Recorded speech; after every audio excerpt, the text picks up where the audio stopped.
most worthwhile if I focused on that. And the first point that I want to make to you is that although the world is currently awash with security challenges, be that full-scale land war in Europe and devastating conflict and terrorism in the Middle East, and although Australia has a level of focus on those things, and they are important to us, and we have useful things to say about them, and you might ask them in Q&A, the key point I want to underline to you is that Australia's focus on the Indo-Pacific has never been so complete. And so I think this is a group of talks called Diplomat Diaries. Our diary is full of the Indo-Pacific. And although you could chart on a graph the level of Australian engagement in its region as opposed to the world over the past 30 years, the period that I've been a diplomat, you would find that even though there has been steady increase in our foreign and security policies focus on the Indo-Pacific, or as we used to call it, the Asia-Pacific, we are now definitely at a new high.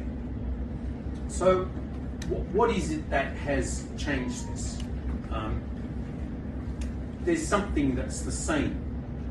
And the thing that is the same is the level of potential prosperity and opportunity that Australia can glean from its region. We remain enormously optimistic about the economic future of our region and what that can mean for our businesses, for Australians who want to travel, for human experience with other people in our region.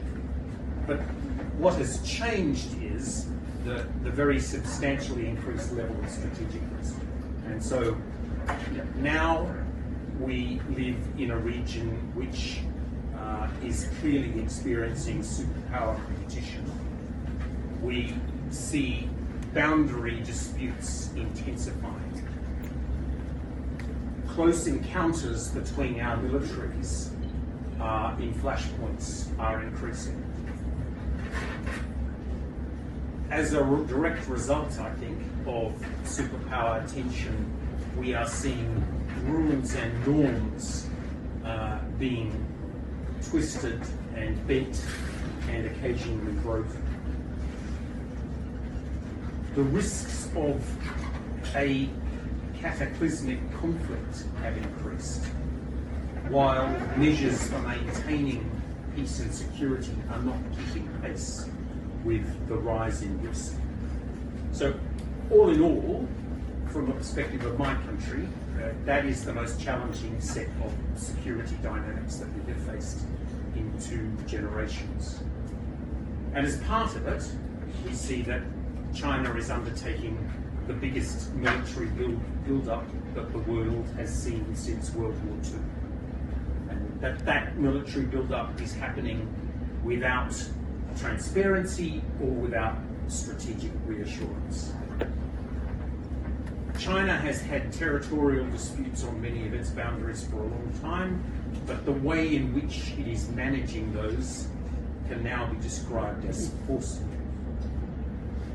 And we are seeing unprofessional and dangerous behaviour in the air and in the sea. And in fact, Australia has specifically experienced that, with most recently our Navy divers in international waters being subject to sonar pulses that could have been very dangerous.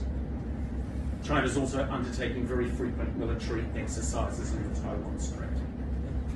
So, fundamentally, because of these greater level of strategic risk, we require a new level of effort. And we have a sense of the sort of region that we want to shape. And that's a region where the large and the mighty don't dominate the small and the less mighty, where no nation is dominant and nations don't feel dominated, where laws and rules and norms shape state conduct. Where multilateral and regional institutions give all states sitting together a voice in the trajectory of the region. In short, what we are seeking to establish for our region is a sustainable strategic balance and a region where states can express their sovereignty freely. Its engagement in the United States and Canada. And the first thing to say is that at the time that these allegations first came out, my foreign minister and my department made some statements about our approach to that, and I don't need to repeat them.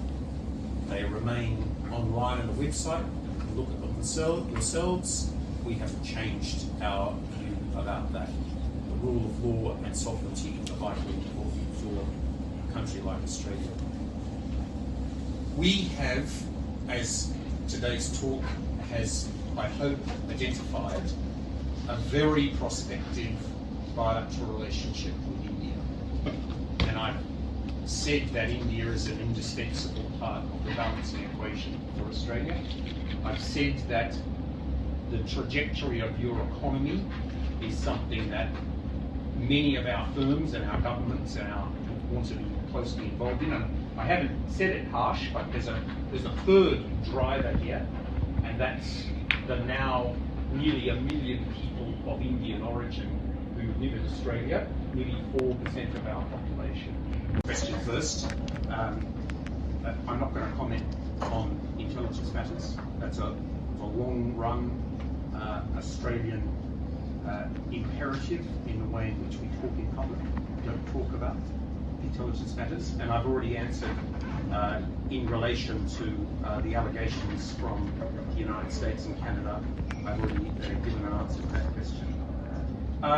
Look, I think we need to be really clear that the Quad is the Quad. It has 4 members. There are no plans that I know to increase the membership. The question about the way in which countries in our region choose to frame their relations with China is very important.